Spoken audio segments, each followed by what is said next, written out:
Você está planejando ou já está em andamento num processo de aquisição, talvez de uma empresa concorrente à sua ou complementar à sua, e não sabe por onde começar o processo de auditoria e due diligence nessa aquisição? Meu nome é Rafael Cocolicchio, Head na área de M&A na Visp Capital, e hoje eu vou lhe passar 5 áreas com solicitações extremamente necessárias para a boa condução no processo de due diligence e que para fazer a sua aquisição ser um sucesso. Primeira área que nós temos que adentrar no momento de uma aquisição é a área societária. Ou seja, no momento de uma solicitação em due diligence, vocês precisam pedir os últimos atos registrados na junta comercial do estado da operação que está sendo adquirida. Vocês precisam solicitar também o organograma societário dessa operação, entender como está disposta toda a parte e estrutura societária do negócio. Vocês precisam entender, existem sócios que saíram da operação no passado, existe um direito de preferência na aquisição das cotas para sócios que já estão na operação, como funciona isso? Existem acordo de sócios, toda a área societária é extremamente importante no momento de uma aquisição, até para conseguirmos entender como que vai ser feita toda a migração desse esqueleto societário para dentro da operação que está adquirindo essa empresa. O segundo ponto, e talvez um dos mais críticos no processo de due diligence, é a fase tributária.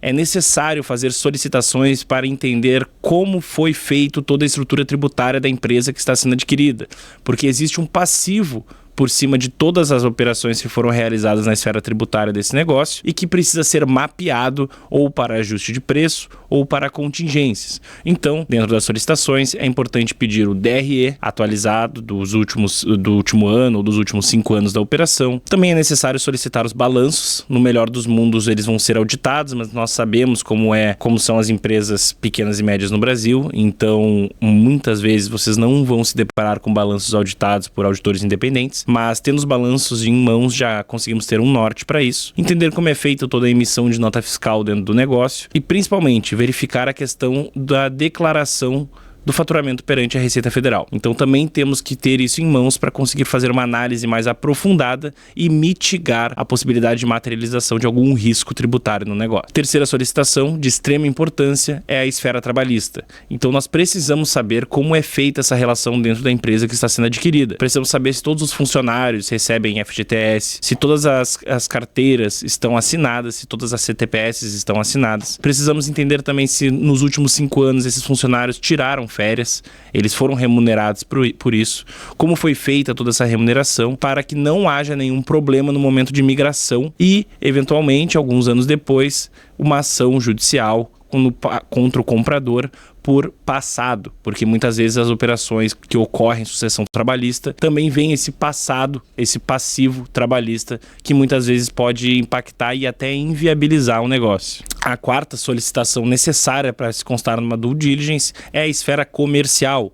Então precisamos entender se existem clientes que são vitais para o negócio. Algumas operações, quando começamos a fazer uma auditoria, nós conseguimos visualizar que existem clientes que possuem 30%, 40% do próprio faturamento da empresa a ser vendida como um responsável, um cliente que fornece tudo isso.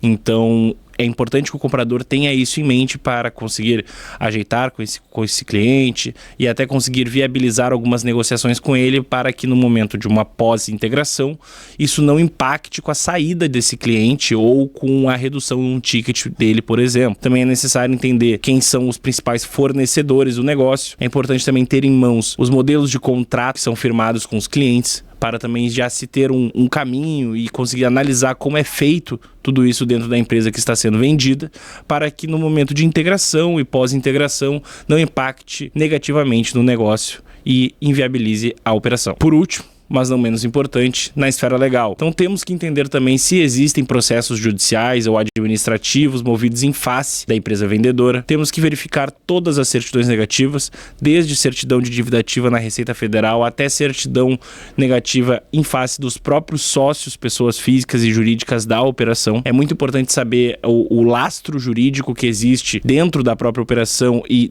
da operação para fora, para conseguirmos visualizar e também levantar o risco de materialização de eventual passivo para conseguirmos contingenciar isso no momento de uma aquisição. Essas 5 possibilidades de esferas para solicitações são básicas e necessárias. O processo de due diligence ele é demorado, completo e deve ser seguro e eficiente. O processo de due diligence, ele leva cerca de 3 a 6 meses para ser concluído, mas o comprador consegue visualizar perfeitamente o que está sendo adquirido, enquanto o vendedor consegue passar para o comprador toda a estrutura do negócio para que não fiquem pontas soltas. Afinal, finalizada a auditoria, finalizada a due diligence, as partes vão realizar ou eventual ajuste de preço ou renegociação de como vai ser feita, talvez alguma contingência, se vai ter cláusula de basket ou algum ponto necessário para se manter o deal de pé, mas isso só é possível de ser realizado após uma conclusão